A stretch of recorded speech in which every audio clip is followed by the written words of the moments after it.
Good evening, everyone. Welcome to the Library Advisory Commission LAC meeting for April 18th, 2022. This meeting is being recorded and streamed live to YouTube.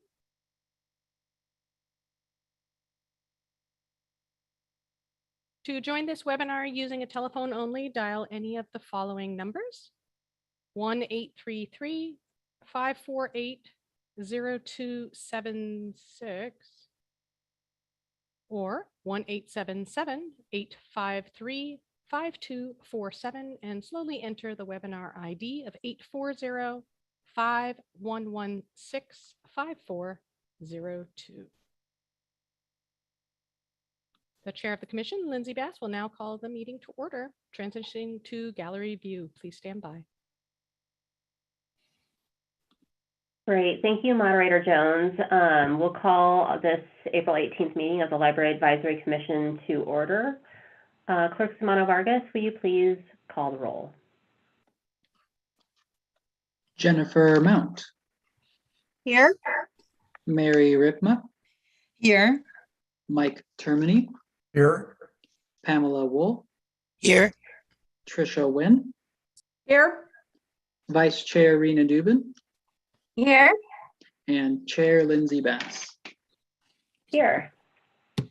That brings us to item number 2 on our agenda tonight, adoption of the agenda. Are there any comments or questions on the agenda for tonight? I'll move the agenda. A second. We have Mr. Termini moving the agenda and a second by Vice Chair Dubin.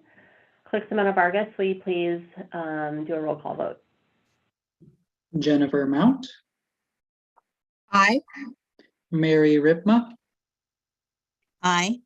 Mike Termini. Aye. Pamela Woll. Aye. Tricia Wynne. Aye. Vice Chair Rena Dubin. Aye. And Chair Lindsay Bass.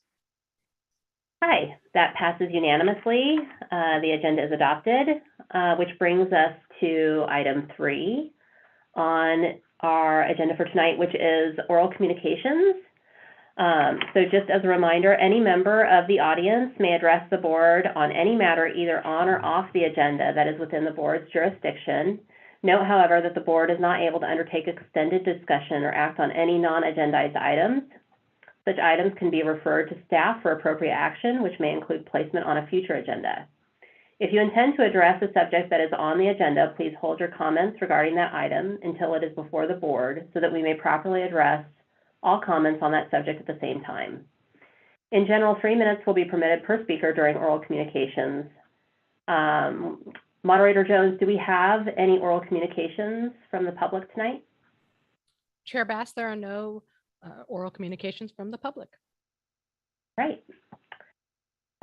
We will move right along then to item 4 on our agenda tonight, which is a report by the library director. We have that report submitted in writing, but Director Wilburn, if you have any additional comments. Thank you, Please. Chair Bass. Thank you, Commissioners. Yes, my report is included in the agenda packet for your review. A couple of updates that I did want to add to this. We recently have hired Carlos Silva for our Library Information Technology Manager. Carlos has been working with the City of Santa Cruz for 17 years, and so we're really excited about him coming over to the library beginning May 2nd. In addition, I just want to make sure that I call your attention to, under the facilities category, the save the date for the grand reopening of our Boulder Creek Library. That is set for Saturday, May 7th from noon to 4 p.m. We have a lot of really fun events, including a magician who is going to be performing at the branch. So we're really excited about that and looking forward to getting our Boulder Creek branch back online. And with that, I'm happy to take any questions that you might have. Okay, we'll go to Commissioner Wynne and then Vice Chair Dubin. Thanks very much, Yolande.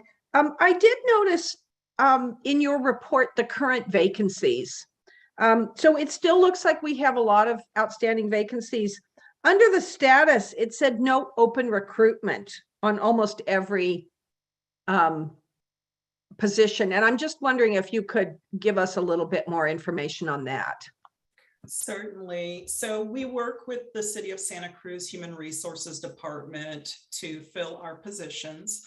As we begin to bring all of our libraries online as they reopen, we do need to hire for the positions. Some of these we have a list for, but we may not have filled the position, or we're not looking to fill the position right at this moment. Others are in the queue, so they're already, we've sent over the request to fill that position, but because the Human Resources Department is filling positions across the city, we're sort of in line to get those recruitments started. And so that is where on some of these, we don't have anything that we're doing immediately. We're going through some of the lists. We continue to have issues with candidates who we interview. We think we've got someone for the position, and then they drop out. And that probably is due to a number of factors, but cost of living and the salary that we pay, it becomes challenging for us to fill some of our positions. And so that requires us then to go back to our lists and start that process all over again.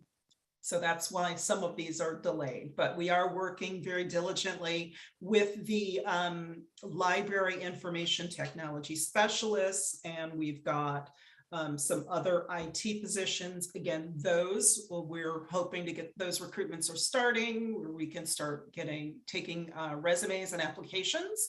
And once our new library IT manager comes on board, the list hopefully will be there so we can begin interviewing and hiring for those positions.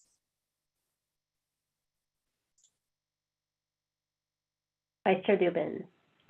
Well, I did have another question on another subject, but just to follow up with that, I know there was some talk of changing the job descriptions for some of the jobs, just so that maybe it might open up the hiring to provide more. There was a lot of talk of, providing more Spanish speakers, more equity for who we have in the library as workers, making sure that we're reflecting the library patrons. Has there been any work on that, or is that something that's still being pursued? So we have met with the Human Resources Department. It is something that we're pursuing. We recognize that changing the job descriptions, it's not simply just changing the job descriptions. We also have to work with our labor unions to ensure that we're meeting their needs as well. And so as we begin to open up the recruitments, Human Resources has asked us to work with them to see if there are some immediate changes we can do the job descriptions. We want to fill the positions, obviously, especially as we open libraries. So sometimes that process with negotiating with labor unions can take a little bit of time. And so we acknowledge that if there are some easy opportunities to do that, then we're fine with that. But we also want to ensure that we have staff. And so we don't want to delay it. And we will continue to work on the job descriptions.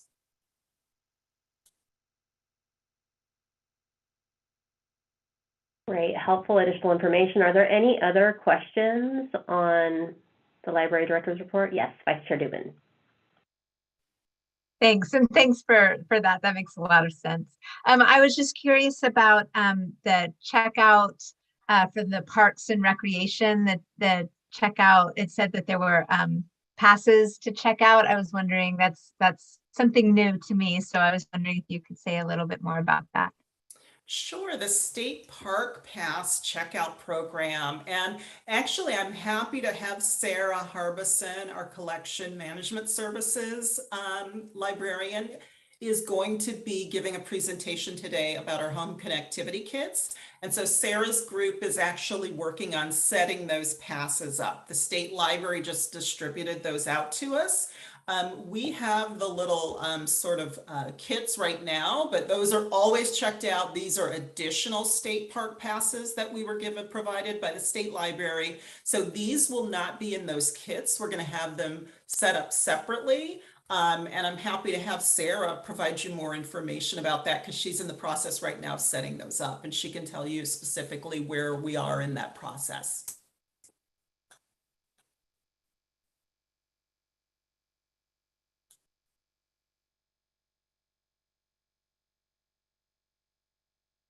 Do we want to wait for Sarah's presentation? Okay, for that information? Yep. Yeah, I think that would be fine if Okay. we'll wait. Yeah, because she can talk about the two. That'd be great. Okay. And then Commissioner Termini. Hi, Director Wilburn.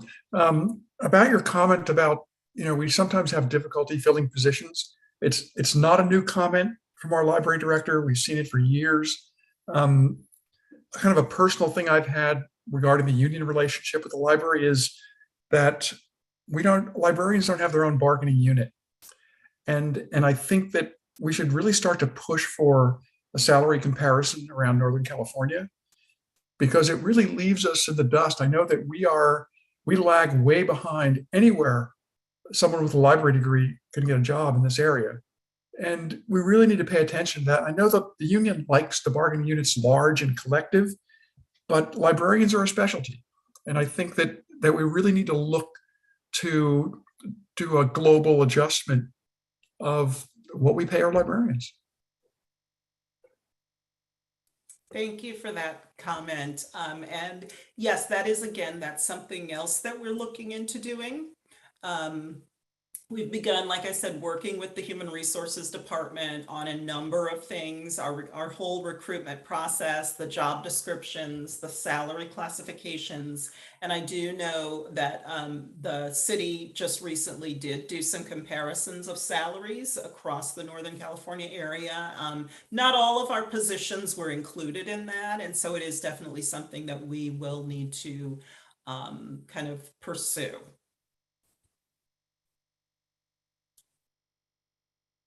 And back to Commissioner Wynne. Thanks. I don't have a further question, but I do have a comment. Yolande, whoever is doing your grant writing, kudos. That is nice to see how much money the staff is bringing in to the system from the state and from other places. I mean, that's just great. That is really going to enable us to do some fantastic programming. So good work. Keep it up. Thank you. And it is a variety of staff that do work on the grant programs. So we're always very excited. And they're oftentimes passion projects. And so we love that people are able to really excel in the things that they really want to do for the community. So thank you for that comment. Any other comments or questions for Director Wilburn? Very cool to see how the grants are extending the type of programming and access to cool events you all are able to provide. So yeah, commissioners are right on point with their comments tonight. And just another reminder to the public to mark your calendars for the grand reopening event for the Boulder Creek branch on May 7th from noon to 4.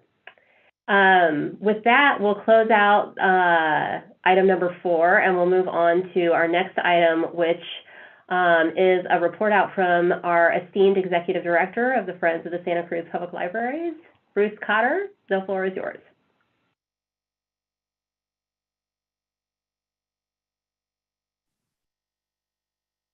Thank you, Director Bass. Do you need to check on public comment on Director Wilburn's report first? Yes, I do. Thank you. Let me check in with Moderator Jones. It takes a village sometimes, always actually. Moderator Jones, do we have any public comment on the Library Director's report? Chair Bass, there are no public comments at this time. Okay, great. A good double check there. Bruce, you have the green light. Thank you. Several just brief things this evening. First, it's nice to see you all again, if not in person, at least maskless, so I can see your smiling faces. Again, the Boulder Creek opening on the 7th. The Friends are having an event for the donors on the 6th, the evening of the 6th. So we'll look forward to those folks joining us then. Garfield Park, we are hoping will be opening in early June, and we will be doing the same kind of event for the donors at Garfield Park. That should be a substantial crowd of people. There are an awful lot of folks who contributed to that project. I would like to put another hold the date reminder out for everybody, which is this Thursday, the 21st at 5:30. The city is having a major presentation on the downtown mixed-use facility. I would say yet another opportunity for people to get their voices heard. I note that because I know the folks who are opposed to this say there haven't been any, and there had just been tons of them, and this is yet another one. So it will be from 5:30 to 6:30. You can register through the city's website. So if you're interested in the process, I certainly recommend folks do that. Also, when I formally invite all of you to both of our openings, we'd love to have the LAC at both Boulder Creek and at Garfield Park. A couple of other things, a slight revision to what I told you last month regarding the distribution of funds from the Realizing the Promise campaign. I think I sort of implied that we were going to do it all in one large swath or a couple of large ones after further conversation with Director Wilburn and based on input from the finance department at the city, they would prefer that we release the funds for specific items rather than have the library have to hold it until those items come up. So we will be releasing those funds. It's the same amount I anticipate going out, but it'll go out in smaller sections as specific things are identified for those funds. So I just wanted to correct that. Also, kind of related to that, I know you'll see you have in your packet a revised gift policy from Director Wilburn and her staff. Thank you for eliminating so much of the confusion, so much confusion in so few pages. We really appreciate that effort, and we were asked for our input on it, and we're happy to give it and support it wholeheartedly. And then the last thing is just to offer my thanks one more time to Commissioner Ripma, whose quilt, as you know, was auctioned, raised almost $1,000 for the capital campaign. Yay! Money that will go to helping at Garfield Park. She did a wonderful job on not only on making a beautiful quilt, but on marketing it very effectively. So thank you, Mary. We really appreciate it. And that is all I have, unless anybody has any questions. We'll go to Commissioner Wynne. I have two questions. Mary, did I win the quilt? The winner of the quilt, it's been kind of a little saga, more than I expected. We've had some illness in the winter and some travel. So we're hoping to publicize, but she said she's happy to have us say her name. And it wasn't your name, Tricia. Sorry.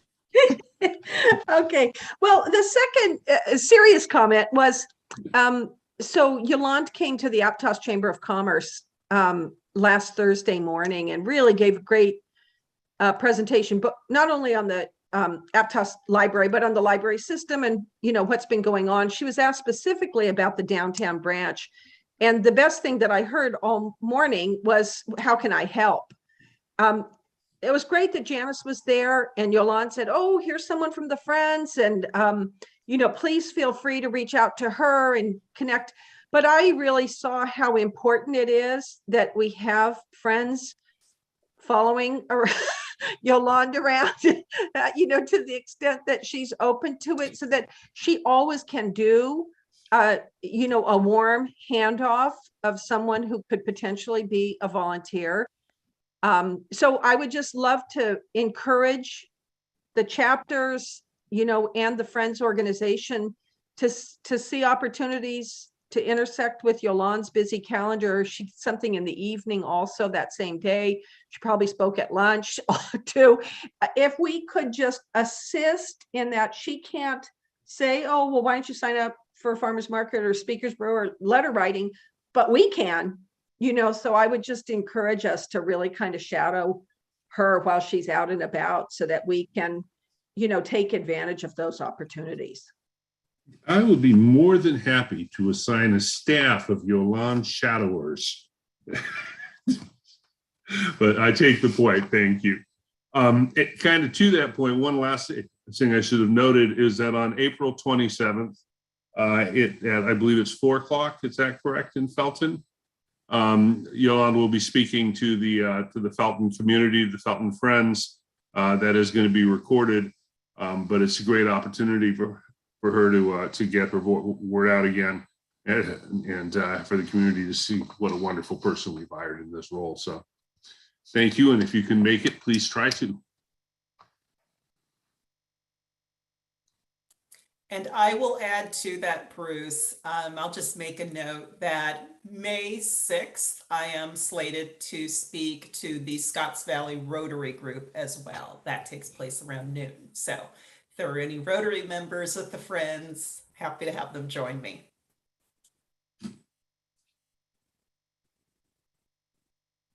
Fantastic. Are there any other questions or comments for Bruce from commissioners? Perfect. I love that we have to assign a team to keep up with Yolanda. Put them on roller skates, yeah. And Bruce, thank you so much in your report out for mentioning the gift policy, because I think it is helpful for commissioners to understand that that is something that you all have reviewed and that you're supportive of. So really appreciate that input. And I think this just demonstrates the value of continuing to have you here at our meetings to provide these updates and those comments. So thank you for making the time tonight, for being here with us, and of course, for all your incredible support of our libraries. Thank you. Always a pleasure. Big high five to Mary. You're awesome. Thanks so much. It was the name of the woman that won is Saul, and I'm hoping that we can have pictures of her with the quill soon. Wonderful. We'll have to earmark that for our May meeting. Okay, before we move along, I am not going to steamroll over public comment. I'm going to check in with Moderator Jones and make sure we don't have anyone from the public that would like to make any comments or questions. Chair Bass, there are no public comments. Excellent. Thank you so much, Bruce. That brings us right along to our member reports. So I will scan the Zoom for any hands raised for any reports or updates from commissioners. Not seeing any. Okay. That'll be a quick item then. Well, that'll bring us to our consent calendar. So we have 3 items on the consent calendar tonight. We have the minutes from our March 21st meeting. We have the media package. The motion there is to accept and file. And then we also have the resolution authorizing us to utilize remote meetings pursuant to AB 361. Are there any questions or comments on the items on consent before we entertain any motions?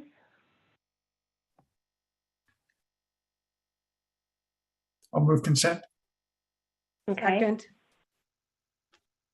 Commissioner Termini has moved and Commissioner Wynne is second.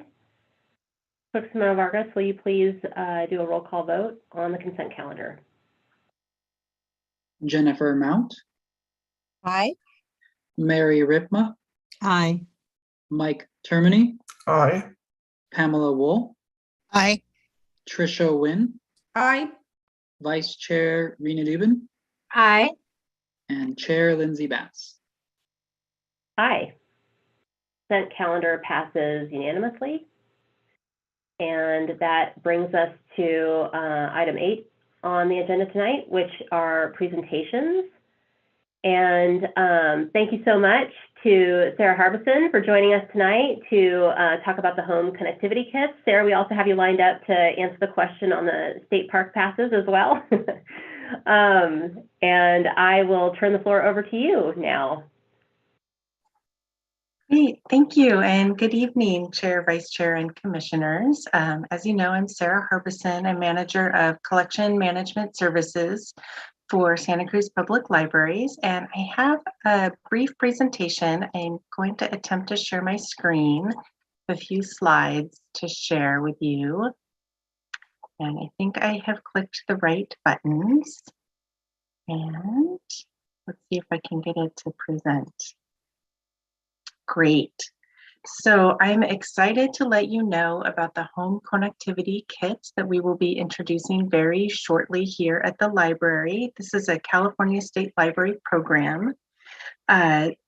Back in late 2021, the state library announced a funding opportunity for all of California public libraries. And this was for devices and accessories to increase access to the internet.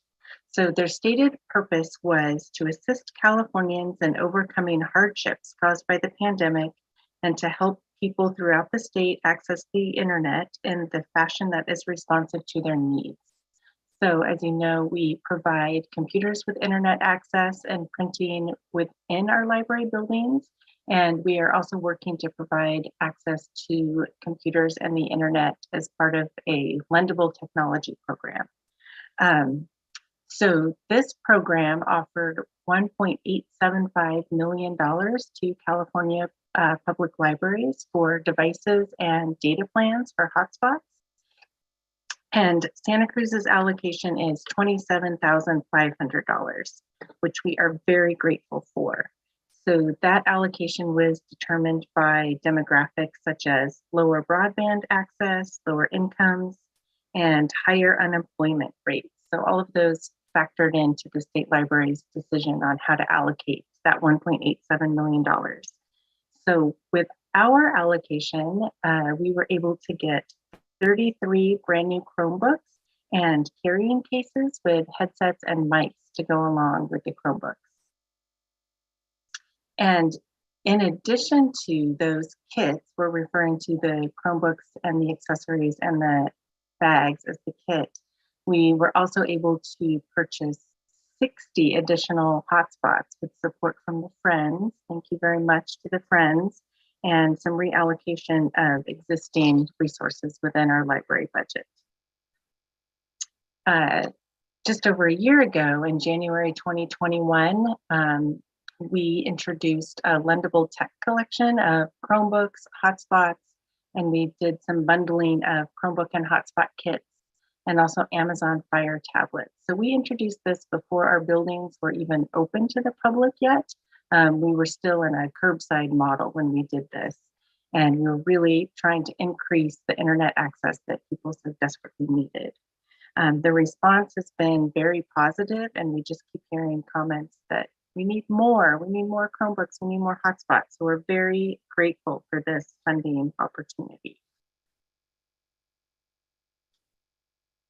So here you can see the colors on this. The lighter blue is our current collection, the number of devices in our current collection. And then the darker blue is what's forthcoming. So as you can see, we're almost doubling the number of hotspots that we have available for checkout. And we've decided to take all of our Chromebooks and make them into kits so that there are no freestanding Chromebooks. Every Chromebook will have a hotspot that goes with it. And then we're keeping the same number of Fire tablets, which we've determined is sufficient for our needs. These devices will check out for 3 weeks, and they're renewable so long as no one's waiting. And they are requestable, and they have had some pretty lengthy request lists so far. But this is an example of one of the home connectivity kits. So we don't actually have the Chromebooks in yet. We're expecting them any day now, but we do have the accessory kit. So the carrying kit, the headsets, and the mice. And so they'll be bundled in a nice professional looking bag like this to keep everything bundled together. And this is an example of what the hotspots will look like. So we've got the 60 hotspots on hand, and we're just in the process of putting each of them into this secure plastic carrying case and labeling the hotspot itself and also the charging cord as well. So they'll circulate all together like this. We are able to manage these hotspots through an admin dashboard so that if one is lost or damaged, we can go in and pause the data plan. So we won't be paying for data for a hotspot that isn't working currently. And these, I just want to say these should be rolling out very quickly. We have a pretty good wait list on our existing hotspots. So we're really excited that we'll be able to get these hotspots into the hands of everyone who's currently on that lengthy waiting list. And that should be happening within days by the time we get all of these processed and reported. So I just wanted to end with some words from Greg Lucas, California State Librarian. And he says, libraries are centers for digital access in their communities, which we are really feeling for this project. And I'm happy to take any questions, and I can also briefly explain the state parks passes. The state parks passes is another opportunity from the California State Library, and we have a few of the passes in. We just got them on Friday, and we're getting another bunch in. As Yolande mentioned earlier, we currently have Get Out and Explore kits, which is a backpack with some, I wish I'd been prepared with a photo, but we've got some trail guides and maps, I think a magnifying glass for identifying shells or insects. And they also have that hang tag parks pass in them. So with these additional parks passes, they won't be part of the kit. We're just going to check out just the pass itself in a little zippered bag, most likely, once we get them in. And we are very excited about that. We're hearing from other libraries who got their passes a little bit earlier than we did, that they have been a huge hit and they already have very lengthy waiting lists. So we're so grateful to be able to offer these passes, and hopefully we'll get more in the future. I'm happy to take any questions. Outstanding. Thank you, Sarah. Okay, we've got lots of questions. I'll start with Commissioner Ripma, then we'll go to Commissioner Wynne, Commissioner Mount, and Termini. So that's the current queue. Thank you, Sarah, for all that information. And I just wonder, how long do the park passes circulate? What is their circulation period? They will be 3 weeks. That's our standard lending period. Mm-hmm. And that feels appropriate because if it comes to be your turn and there's a storm, then you may not want to go visit the state park that weekend. So it gives people a chance to visit several state parks if they want to as well. Right.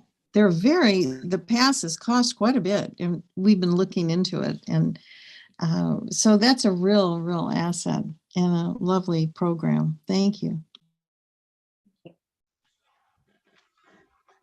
Commissioner Wynne? Yeah, thank you. Thanks, Sarah.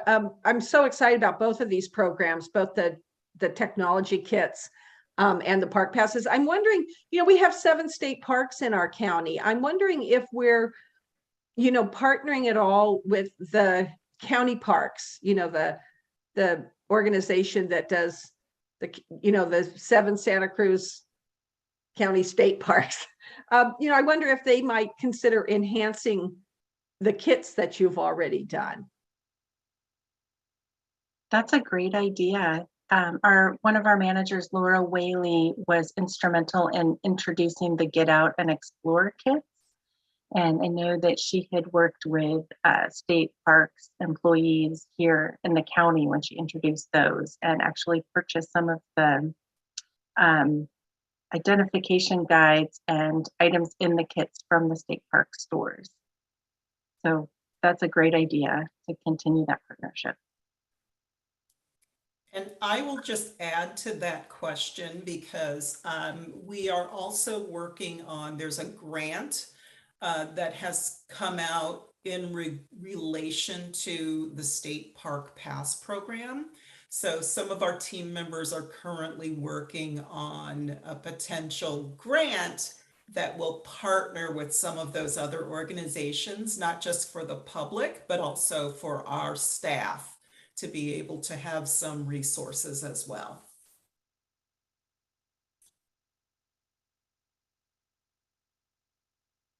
Fantastic. Okay, we'll move along to Commissioner Termini. Sarah, thank you for that.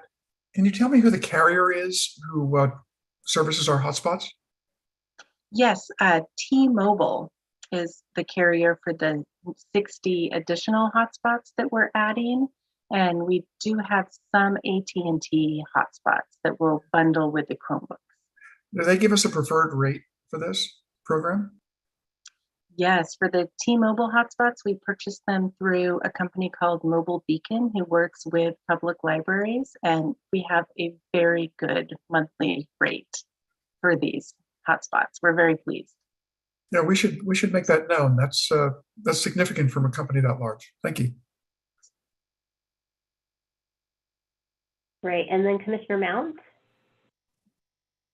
Thank you so much, Sarah. This is two exciting things. And I just got my Parks Pass today, and I am floored at the incredible amount of places that you can go. So very excited for this for the community. My question is in regards to the hotspots. Can you just explain to the public what a hotspot is and how it works? Sure. I will do my best to explain this. So a hotspot is a small device, usually smaller than a cell phone, and it provides data to devices. So it pulls data from the provider and provides a Wi-Fi signal for generally up to 16 devices can connect. So you would connect your device to the hotspot just as you would a home wireless network. You'd find the network name and then enter the password, and then you have a Wi-Fi signal. So one difficult thing in this county, though, is, as everyone has experienced, I'm sure, is that you don't get data everywhere you are in the county. So we're finding the AT&T hotspots don't work in some locations, but those T-Mobile hotspots will work very well in the same locations where the AT&T hotspots didn't. So it's kind of hit or miss where you are in the mountains or the hills or near the beach, what kind of signal you'll get. But we're finding it's pretty good coverage for the most part.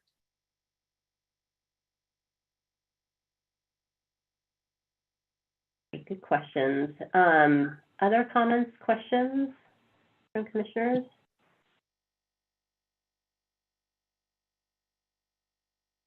Seeing none, I was going to ask, Sarah, can you comment a little bit on whether or not this has been an increase in IT support for the library group in terms of helping, helping people understand and troubleshoot exactly kind of what you just talked Commissioner Mount through in terms of when they're having issues with being able to access their hotspot or getting their Chromebooks to work?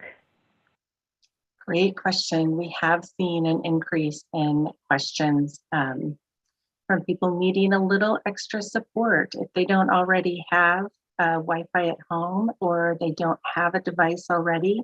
There's a little bit of a learning curve. We have provided step-by-step instructions for each of the devices that we are circulating with text and pictures, and it's both in English and Spanish. So we've found that that is helpful as getting started. But every now and then we do have something, it's technology, a hotspot isn't working when it should. The staff has been really great about helping to troubleshoot that.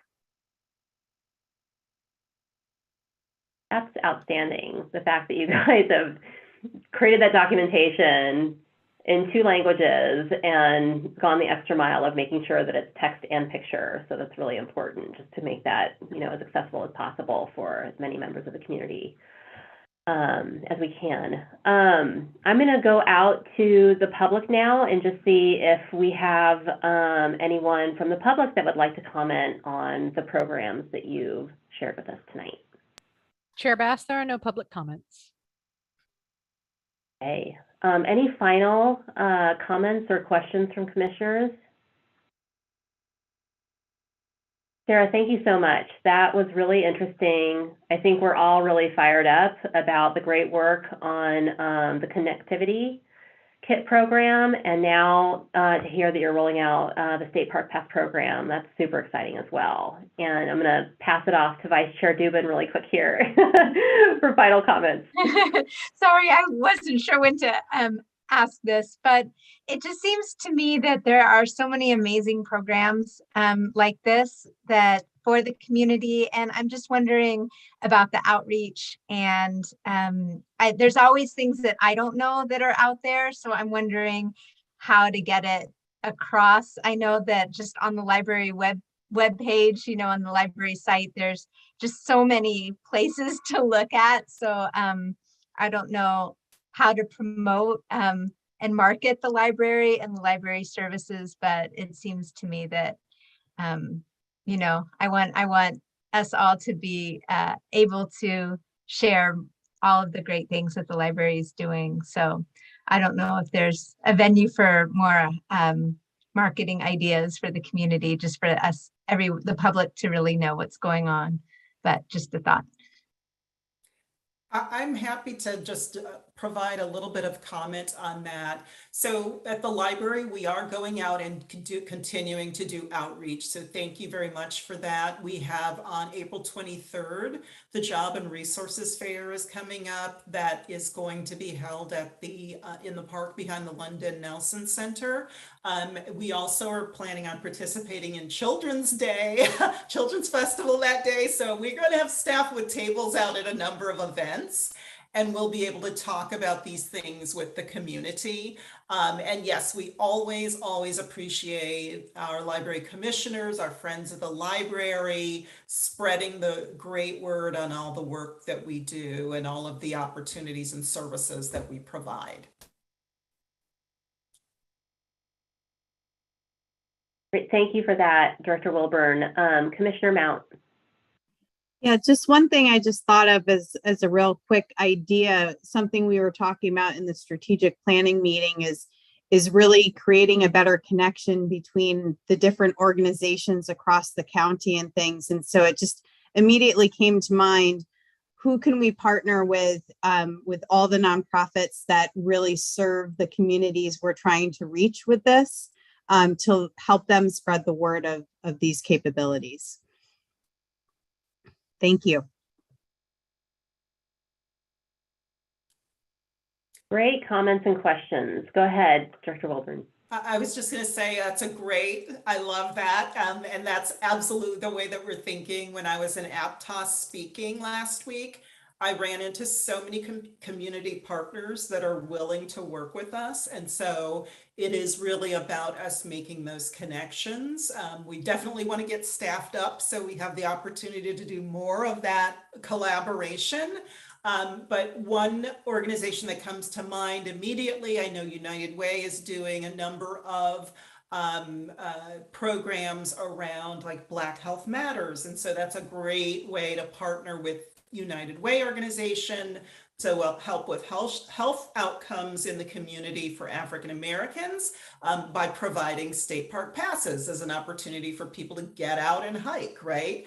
And I also know that they have some members of the state parks rangers who might be able to facilitate hikes for people. And so we're definitely going to be looking for those opportunities with our partners. At the downtown meeting that I went to, again, I met a number of people who are really interested in partnering with us where they might do a program, and we can certainly work with them to tell them about the things that we can bring, so that we're, again, not reinventing the wheel, but we're working together to share these resources.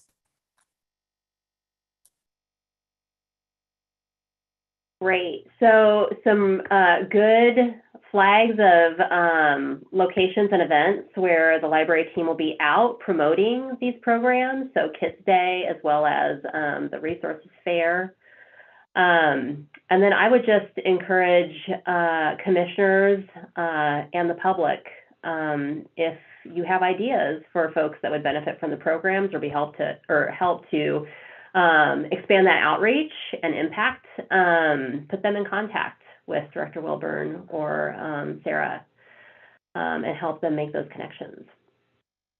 Thank you so much. What a great presentation. You guys always have the best information to bring us. So we really appreciate you, Sarah, taking the time tonight to share your great work with us. So keep it up. And we're really excited. I think some of us are going to be taking part. So those are our power users. Fantastic. Okay, that closes out our presentations for tonight. So that means we'll move on to general business. The first item, we've got a little bit of a meaty general business agenda here, just from a policy standpoint. So the first item on the agenda is library policies and the policy schedule review. The action here is to accept and file. We have the gift policy and agreement, the gift policy works of art, the meeting room policy and addendum, and the library naming policy. So I'm going to turn the floor over to Director Wilburn if there's any overarching comments you want to make on this item before we ask questions. Thank you, Chair Bass. As you can see, we have a number of policies that we're bringing before you this evening. And as Bruce mentioned, a lot of these are really about clarifying. There were a few things that maybe were conflicting with one another or a little bit confusing in the way that it was previously worded. We've attached copies that show the changes that were made because we thought that might be a clearer way to demonstrate the language and how it was changing. With regard to the meeting room policy, there is the addendum onto that. And so that is because we have now the partner agreements that we are going to begin making, where our community partners, like our friends groups and some other organizations in the community, will be able to utilize our community room spaces during the after hours times.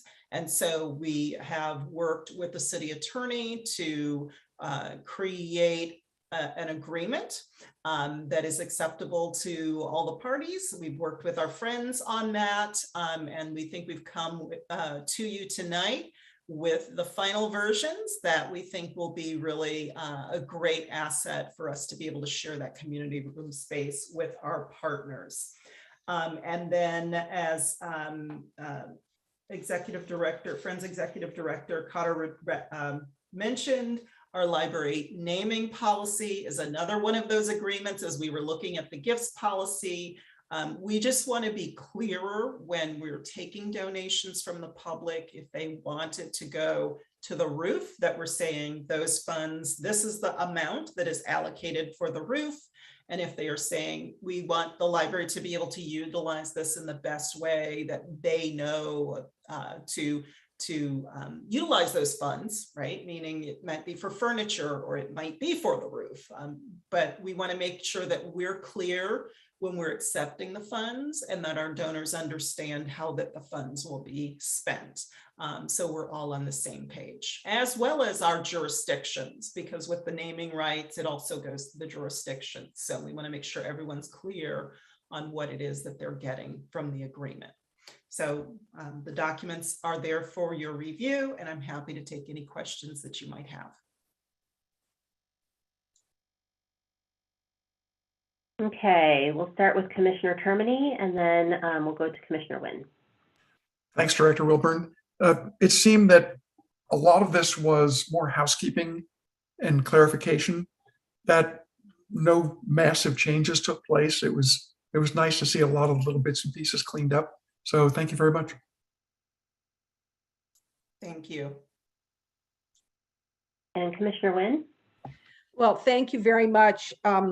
So I remember my very first meeting on this commission, we went through the budget. We had like a little budget tutorial and we saw all these accounts, and Bruce is smiling. I'll bet he remembers all these accounts where we had gotten gifts and one person wanted to use this gigantic grant to buy mysteries and somebody wanted to do some other kind of, and they just, these gifts kind of complicate the budgeting and and they're little funds, in the scheme of things. And I remember thinking, oh my God, we just have to spend down some of those funds and just just clean up our books a little bit. So I appreciate this gift policy and that like unencumbered, unconditional money is the best. So anyway, I appreciate all the work. I did have I'm going to just go through a number of questions I had about the meeting room policy. None of them enormous, but I just thought worth talking about. So one of them was you can't reserve the room if for if there's kind of financial, if there's money being exchanged. But like I did notice in the Aptos library, there were always tutors meeting with students in the meeting room in different places. And I was thinking maybe tutors would be able to use those little meeting rooms now in the new Aptos library. But it does look like the terms of this policy would say the tutors couldn't reserve those rooms because there's money being exchanged. So anyway, that's just a question. I'll just go through quickly. I know we got a public comment about eating in the library or drinking in the library. And I wrote a question, eating in the library, question mark. Now I can't remember what the meeting room policy says, but I'd love to just hear your thoughts on that. The 2-hour limit I think is great, but I'm thinking if teens, like there's going to be a meeting room in the teen room, and if teens are working on a big project, it would be nice if they could use the room longer than 2 hours. And I also wondered about the same day reservation. Like if a bunch of kids want to get together and work on a project, but they can't even set a meeting time because they don't know what time they're going to get a room because they have to go to the library day of to book the room. So anyway, just, I just had a couple of questions about that. And then the last thing is, so I sit on another board, a state board, and since we're meeting remotely, there's this thought that if we had to, if we had to go back in person, but you didn't want to go into the meeting, you could reserve a public room somewhere and just notice that. And I was thinking, oh, well, maybe I could use, if that ever came about, maybe I could use one of the little meeting rooms, but the 2-hour limit, might be problematic for that. So anyway, I think it's a really great start, and I really appreciate all the hard work that goes into it. But I just kind of wondered about, a couple of little things that might make it just a harder policy than it needs to be.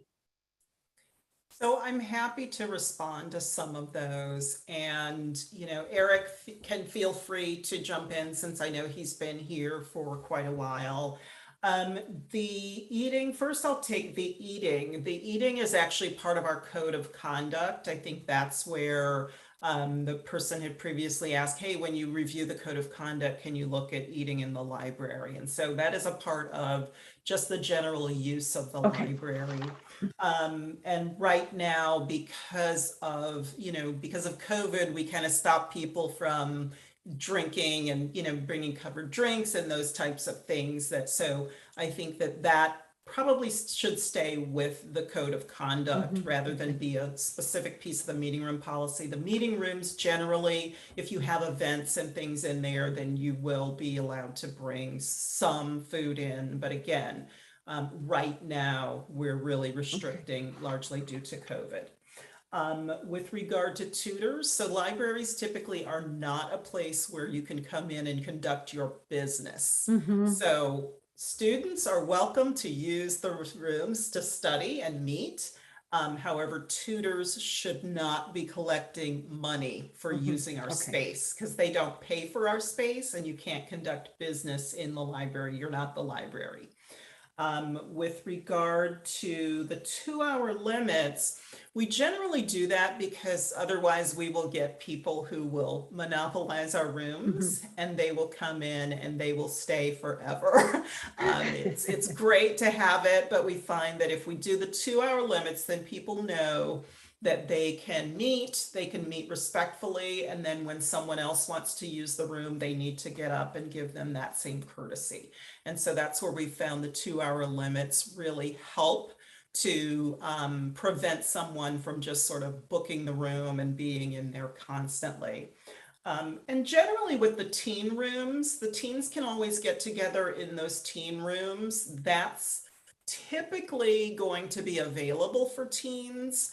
It is one of the rooms that we can book. As an example, when we did our strategic planning session, we sort of blocked the teen room. We did that because we knew it was the day, and generally teens aren't in there during the day, but during those after school hours, that would not be a space that we would allow people to book, because that does need to be available for the teens to walk in and collaborate and have their meetings. Thank you. And I was just going to chime in just one thing, because I think you covered it all. The teens can certainly reserve the larger rooms. It's just the study room, the 2-person room that well, you can fit sometimes more than 2 people in there, but that's the same day. And that's just to provide some equality, so that folks who don't have access to making the reservation have that opportunity when they come in. But the larger rooms, the teens are just as eligible as anybody else to reserve. Thank you.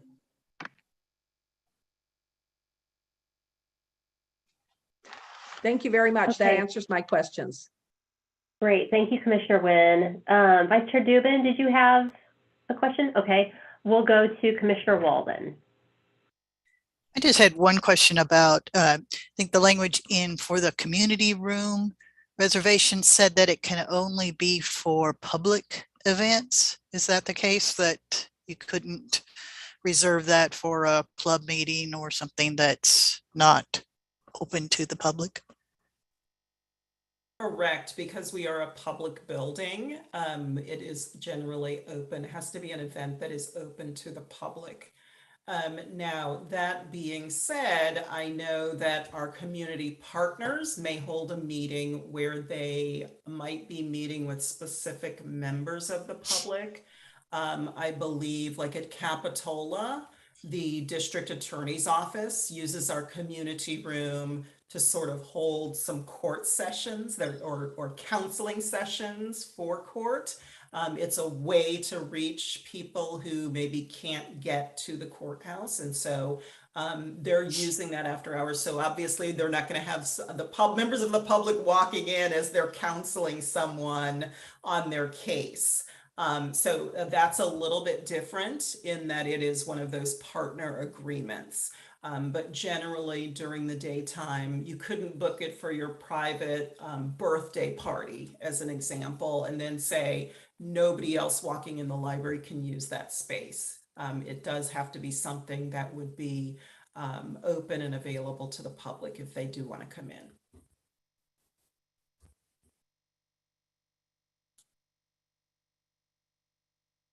Great, thank you. Before we check in with members of the public, are there any final questions from commissioners? Okay, seeing I none. just wanted to add one more note. I'm sorry. Yep. We also, just to Tricia's point about tutoring, we do provide tutoring too. So the library provides tutoring where we pay teachers to come in and work with students. And that's free of course, to the students. That's a great additional comment on that point. Thank you. Moderator Jones, do we have any public comment on item A under general business? Chair Bass, there are no public comments.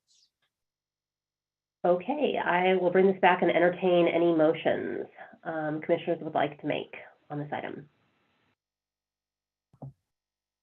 I move approval of these policies. I think the staff did a great job producing, and thanks to the Friends for their input. I'll second.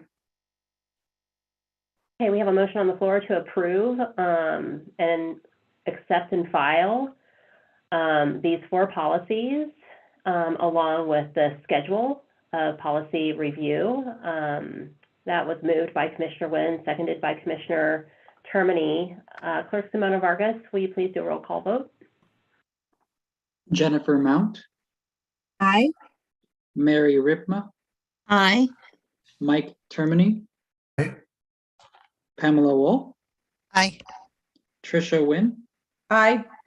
Vice Chair Rena Dubin, Aye. and Chair Lindsay Bass. Aye.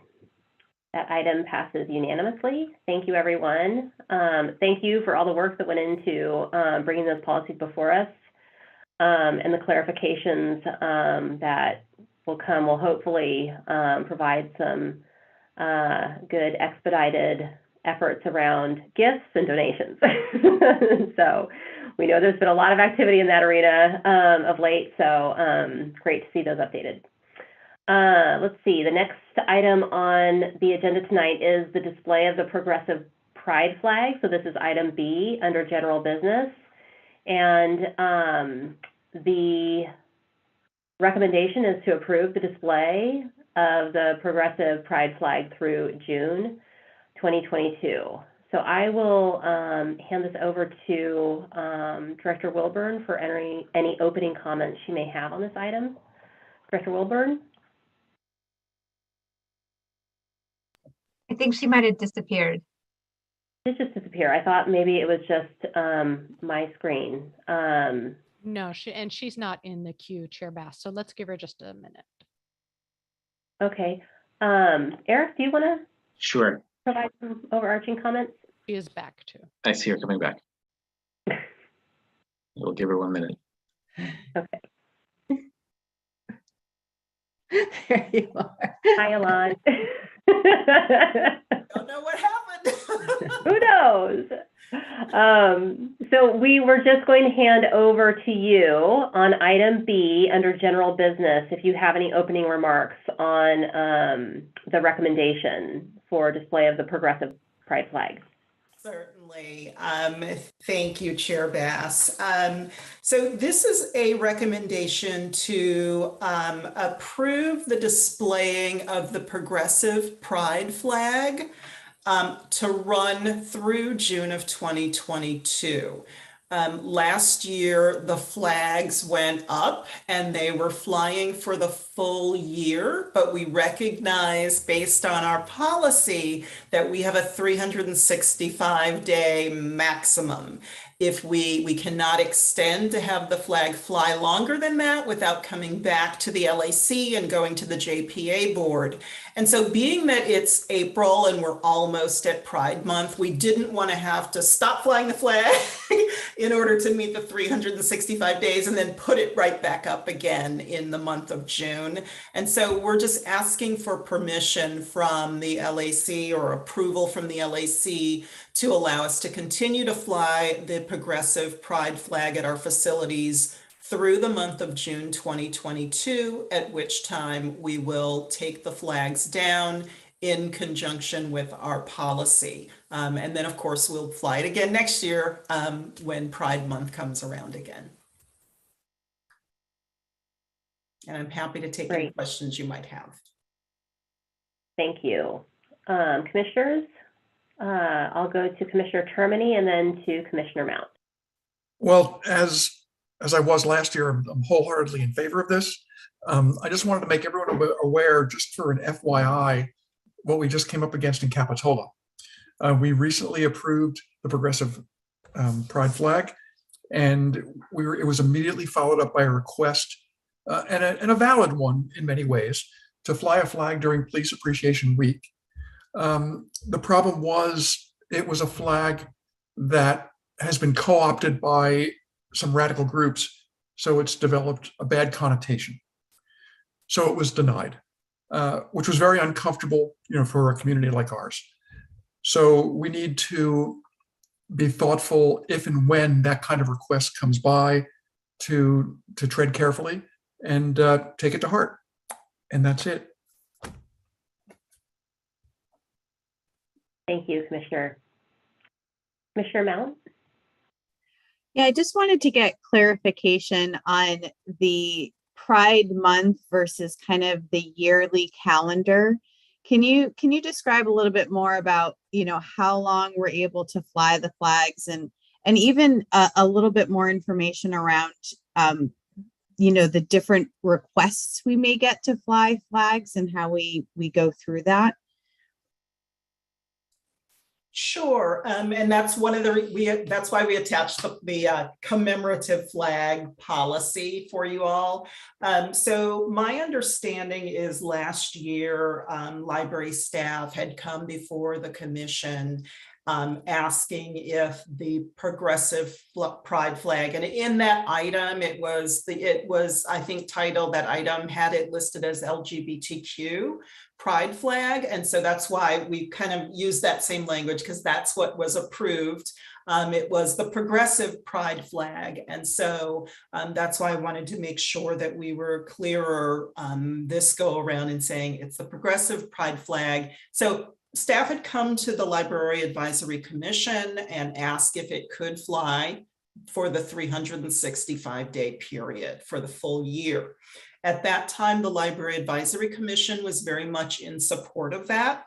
And then it moved up to our board, our Library Joint Powers Authority Board. And they asked for further information. Some of the details that the staff, actually this body had asked the staff to come back with later on was, were there any sort of differences? Did people recognize that there was an acceptance of people, that they felt safer coming into our facilities? And so to gather sort of that information by flying the flag, did it make a difference in that way, shape, or form? And so that is one of the pieces that we still will need to follow up on.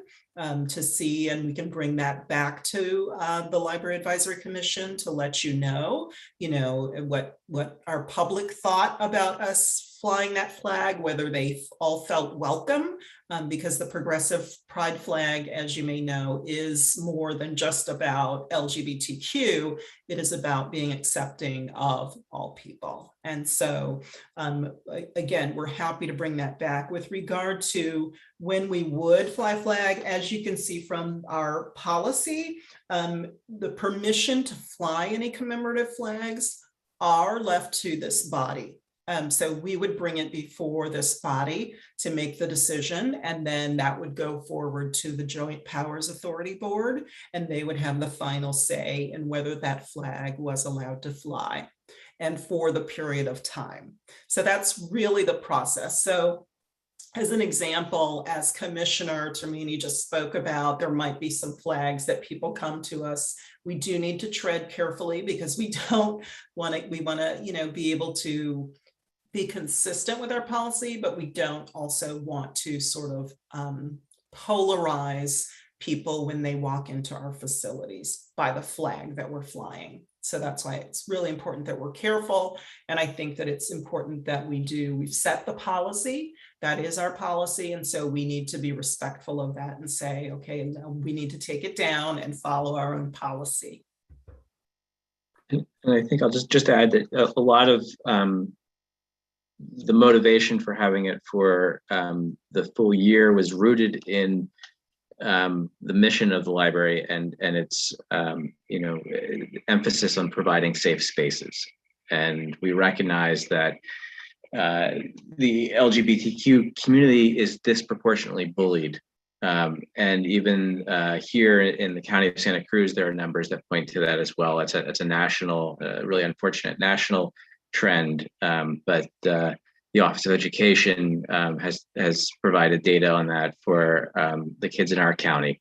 And so we really wanted to try to signal all year round that the library is a safe haven for kids who experience bullying, and that we stand with them and against any kind of bullying.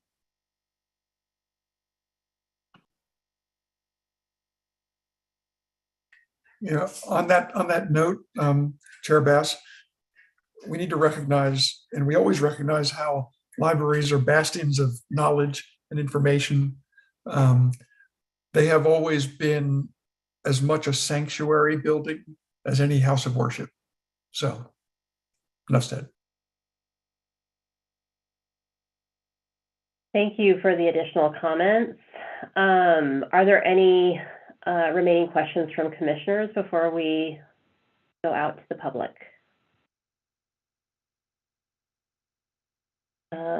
I'm not sure we have any members of the public that are still with us. Moderator Jones, is there any public comment on this item? Chair Bass, there are no public comments. Okay.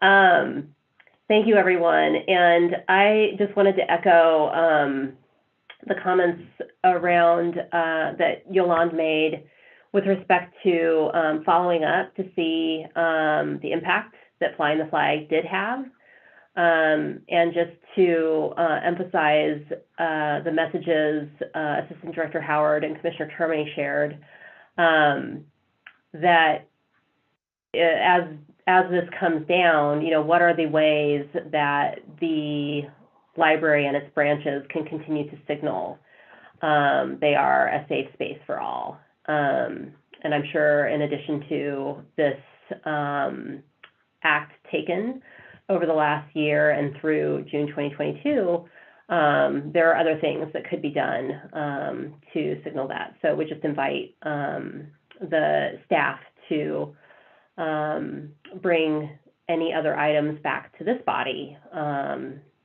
if there are things that we can do to emphasize and acknowledge ways that the branches can be seen as those sanctuaries. So just appreciate your efforts.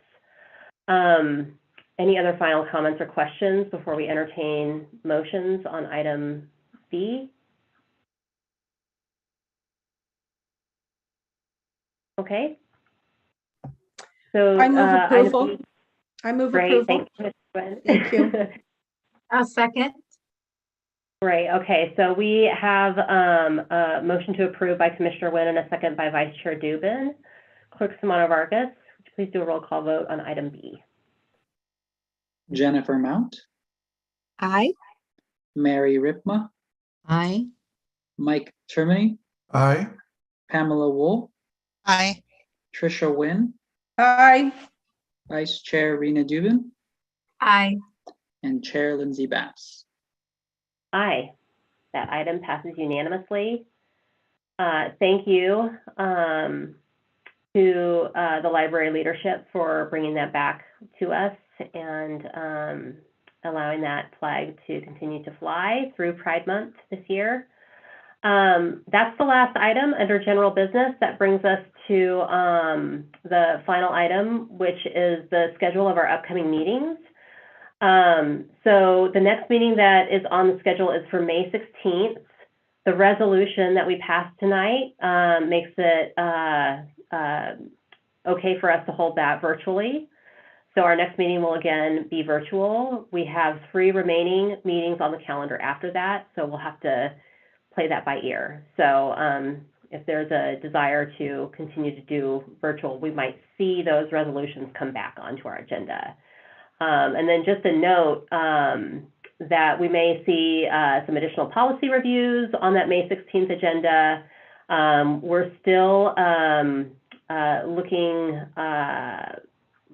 back to the system staffing models. And I know that is front and center for the library team, but we don't want them to bring that to us until they feel comfortable with that and it's ready. And then the other item that I just know it's that time of year is the budget. So if there's any items for that next May meeting related to library budget. And then let's see, Vice Chair Dubin, yes. I know there was a comment about making the agenda in the packet earlier than the Friday before. And I'm just putting it out there. I know that there's been a lot of transition of staff and with our new library director, but I think it's everyone's intention to have that be available sooner. Absolutely. And so that's one of the items that we want to bring before the board. We'd like to get a little bit more consistency. So we're closer to doing the LAC meetings, closer to the board meetings, so that this body gets everything first and then it moves forward to the board, so that our timing is a little thrown off, which is pushing things back to make sure we can get as much in as we can. But I think if we realign our dates, then I think we'll be in sync and it will be much easier to get everything out well ahead of time, at least a week before time. That sounds perfect. Outstanding. That concludes our meeting tonight. Thank you, everyone. We are officially adjourned. Thank you all. Great night. Good We'll night. see you on May 7th for the grand opening of the Boulder Creek branch. Great. Thank you.